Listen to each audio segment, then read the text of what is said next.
Geico. Morning. Hello, it's Wednesday, the 30th of April, I believe, and we are hiking this morning towards Guernica. We spent the night in the monastery last night, and we thought we'd give you an update on the power and how it affected us and the fun it caused. But we hiked a long hike down, especially steep downhill into Deba, and got there at 12:30 and got there in plenty of time to get a place at the albergue. In the next town, 5 kilometers later. Yeah. And so we thought, oh, we'll try to get into the next albergue, which was 5 kilometers after Deba. But we kept trying to call and couldn't get it through. They never answered the phone, and turns out it's because and just so you know, to contact the albergue, they use it. You can call them, you can send them email or a WhatsApp message. So we were trying all three to get to this albergue, and the reason we needed to know is because there isn't another one for a long time after that, and we didn't want to be stuck. And there's no towns in between to buy food from markets or get lunches or anything like that. So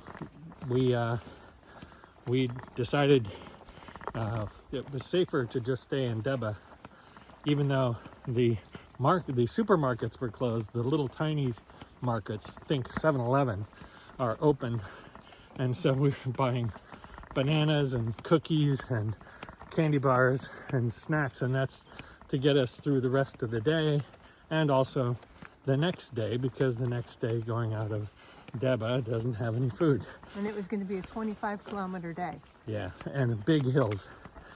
And so we got finally they opened the albergue at 3. We got our beds and then just kind of sat around across the street from the albergue, having a few beers and chilling, waiting for things to happen. Nothing happened that night until later. After I went to bed, suddenly the power came on.